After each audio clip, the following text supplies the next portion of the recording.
Assalamualaikum warahmatullahi wabarakatuh. Nama saya Amelia Devi Wardani dari Prodi Pendidikan Matematika Universitas PGRI Banyuwangi dari angkatan 2019. Di sini saya akan mempresentasikan tentang teori belajar Thorndike.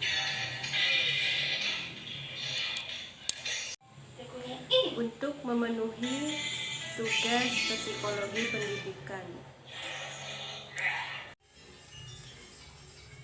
Teori belajar Thorndike.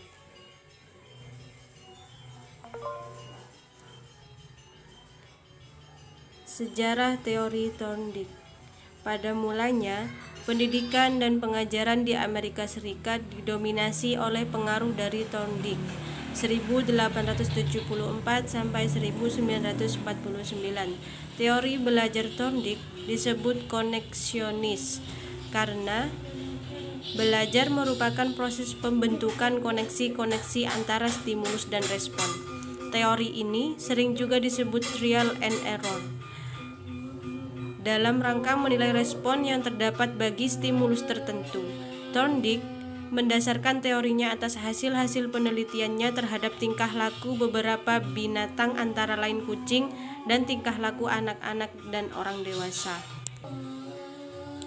Teori koneksionisme adalah teori yang ditemukan dan dikembangkan oleh Edward L. Thorndike berdasarkan eksperimen yang ia lakukan pada tahun 1890-an. Eksperimen ini menggunakan hewan-hewan terutama kucing untuk mengetahui fenomena belajar. Berdasarkan eksperimen tersebut, Thorndike berkesimpulan bahwa belajar adalah hubungan antara stimulus dan respon. Itulah sebabnya teori koneksionisme juga disebut SR Bond Theory dan SR Psychology of Learning.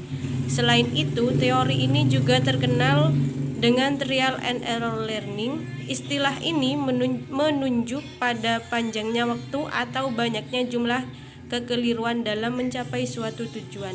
Apabila kita perhatikan secara seksama dalam eksperimen Thorndike tadi, akan kita dapati dua hal pokok yang mendorong timbulnya fenomena belajar.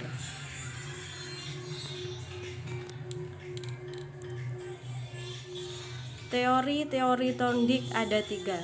1. Teori psikologi behavioristik. 2. Teori psikologi kognitif. 3. Teori psikologi humanistik.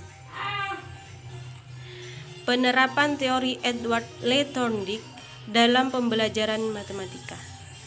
Sebelum memulai proses belajar mengajar, pendidik harus memastikan siswanya siap mengikuti pembelajaran tersebut. Jadi, setidaknya ada aktivitas yang dapat menarik perhatian siswa untuk mengikuti kegiatan belajar mengajar. Pembelajaran yang diberikan sebaiknya berupa pembelajaran yang kontinu. Hal ini dimaksudkan agar materi lampau dapat tetap diingat oleh siswa. Dalam proses belajar, pendidik hendaknya menyampaikan materi dengan cara yang menyenangkan. Contoh dan soal latihan yang diberikan tingkat kesulitannya bertahap, dari yang mudah sampai yang sulit. Hal ini agar siswa mampu menyerap materi yang diberikan. Pengulangan terhadap penyampaian materi dan latihan dapat membantu siswa mengingat materi terkait lebih lama, supaya peserta didik dapat mengikuti proses pembelajaran. Proses harus bertahap dari yang sederhana hingga yang kompleks. Peserta didik yang telah belajar dengan baik harus segera diberi hadiah, dan yang belum baik harus segera diperbaiki. Thorndike berpendapat bahwa cara mengajar yang baik bukanlah mengharapkan murid tahu bahwa apa yang telah diajarkan, tetapi guru harus tahu apa yang hendak diajarkan. Dengan ini, guru harus tahu materi apa yang harus diberikan, respon apa yang diharapkan, dan kapan harus memberi hadiah atau membetulkan respon yang salah. Tujuan pendidik harus masih dalam batas kemampuan belajar peserta didik dan harus terbagi dalam unit-unit sedemikian rupa sehingga guru dapat menerapkan menurut bermacam-macam situasi. Cukup sekian presentasi dari saya. Apabila ada kesalahan, saya mohon maaf yang sebesar-besarnya.